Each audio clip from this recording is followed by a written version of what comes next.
On August 11th, 1973, a young DJ named Kool Herc set up 2 turntables at a block party in the Bronx and created the bedrock for a new style of music that has continued to evolve over the last 50 years.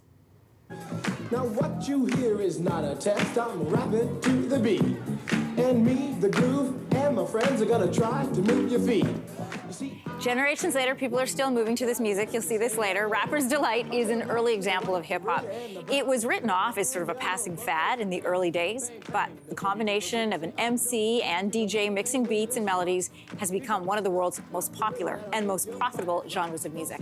Joining us this morning to talk about the impact and the legacy of hip-hop are Much Music VJs Sade and Kwesi Kwarko-Fosu. Welcome to your morning. Hello. Thanks for having us. Nobody can sit still when Rapper's Delight comes on. I was watching the both of you. I know. Hey, this is Sade's move, though. I stole it from her. Stole it. Kwesi, why has hip-hop gone on to be such a global phenomenon? This didn't stay in North America.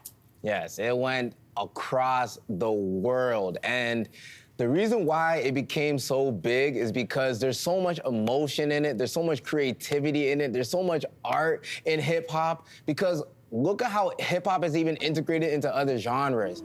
Would you ever think Snoop Dogg is collabing with Katy Perry? Yeah, I know. That's crazy. And then even hip-hop and rock, the genres, they just mingle so well. Like, it's astonishing. It's amazing, and I'm excited to see how much bigger it gets in the future. Yeah, and the fact that 50 years later, we're still talking about it evolving and growing. Sade, what was your introduction to hip-hop music and culture?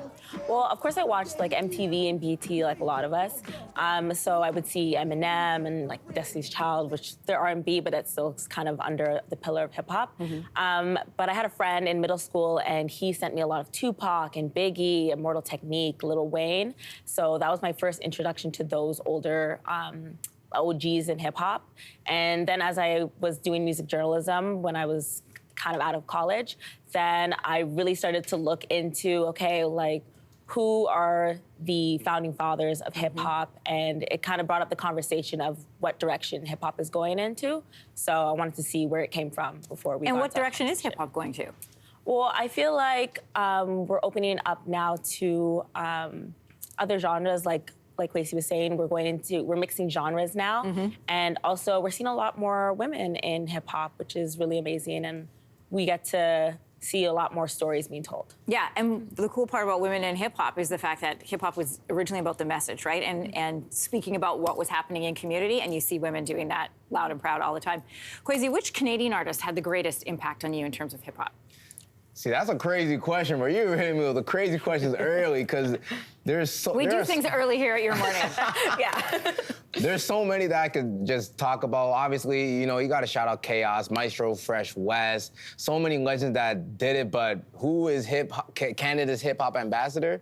It's Cardinal. He really paved the way for Canada's hip-hop scene. Like, he made crazy tracks. He collabed with Akon, and I don't even know. Cardinal has been going crazy for a very, very long time. He's brought a lot of energy and just really brought Canada into the hip-hop scene, into the world. So I love him for that.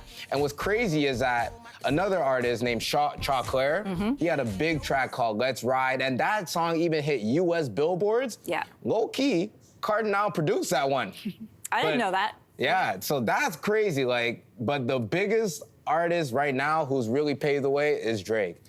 Now, Drake he's entered so many genres, right? He's done R&B, he's done Afrobeats, he's done dancehall, but when it comes to hip-hop, that's where he started, right? Even with one of his early tracks like City Is Mine, you can really see him rapping, and the way he's even improved his rap game has brought so much attention to Canada. Yeah. So you gotta shout out all those 3 guys. Yeah, I mean, this is from the time in Canada where you used to have to get bootlegged versions across the border so you could listen to the music. Thank you guys both for being here today.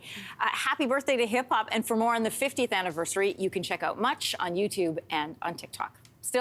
Hey, thanks for watching. If you liked this, be sure to subscribe here, or you can check out more Your Morning videos right here.